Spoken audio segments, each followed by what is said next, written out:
I'd like to call this meeting of the Senate Education Committee to order. It's a pleasure to be here again. I'm sure that you all have had a nice reprieve for many, many months, and we're back to work.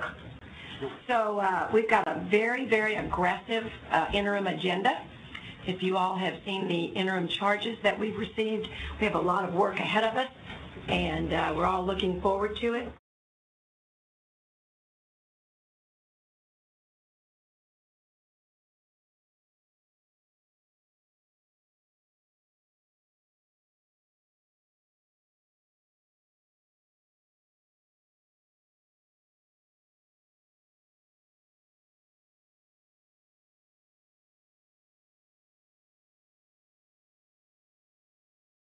My name is Adam Jones. I'm with the Texas Education Agency. I'd like to talk about the agency's 5% biennial budget reduction exercise today. Before I go through the reduction document, I wanted to give you a few guiding principles the agency entered in before we started this, and I'd like to talk about some of the things we didn't cut. There were $52 billion in the agency budget was exempt from this exercise. Once you exempt the foundation school program, once you exempt federal funds, you're left with a relatively small piece. How much was that, I'm sorry? About $52 billion. No, I mean, how much was exempt? Was exempt, yes, sir. And so how much did you work with? About $2.7 billion is not exempt, and that gives us a reduction target of $135 million.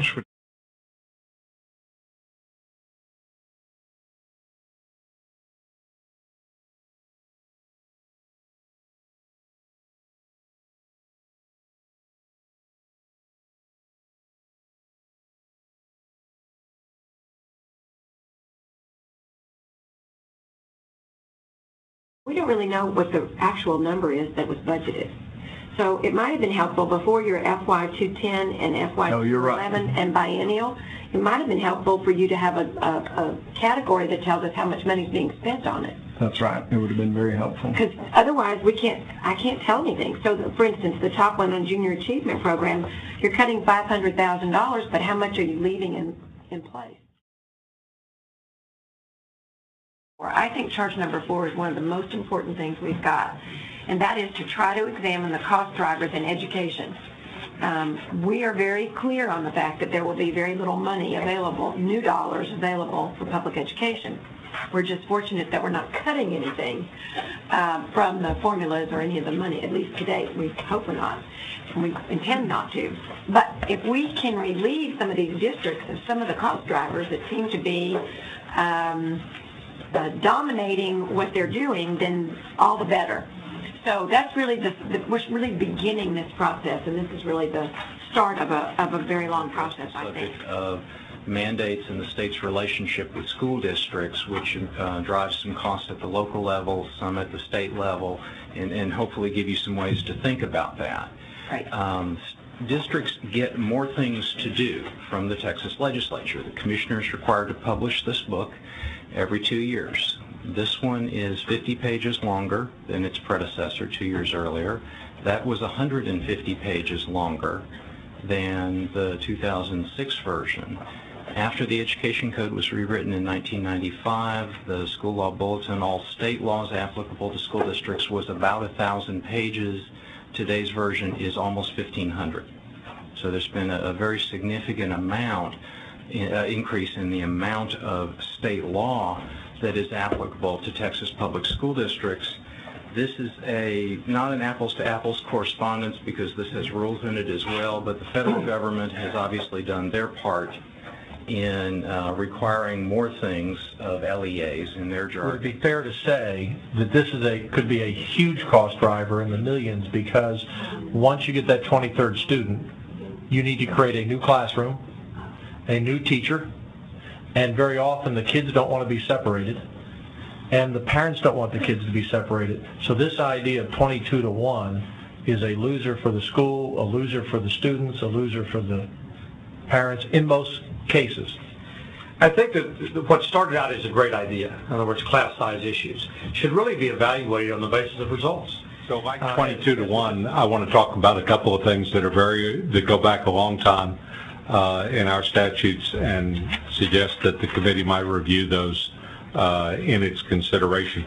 The committee may well come to the position that the cost drivers that are implicit in this are worthwhile and should be kept. But the first one is in 1984, along with passing 22-to-1, we specifically linked special program financing in the foundation program to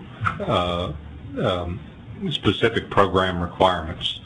So for compensatory education, bilingual education, career and technical, gifted and talented, and special education, the legislature acted to reduce many of the program requirements in favor of a stronger accountability system.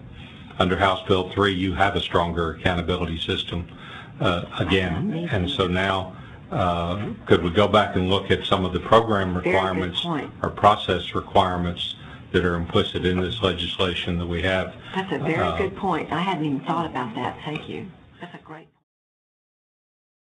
Under House Bill 3, the graduation requirements require that we phase out the current high school tax testing program and replace it with 12 end-of-course assessments. Those assessments are in English 1, 2, 3, Algebra 1, Geometry, Algebra 2, Biology, Chemistry, Physics, World Geography, World History, and U.S. History.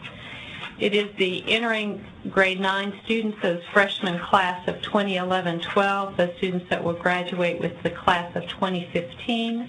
It is our current 7th graders that will be under the new EOC testing requirements under age. To ask TEA to come back and let's have a good, long discussion about the Texas projection measure.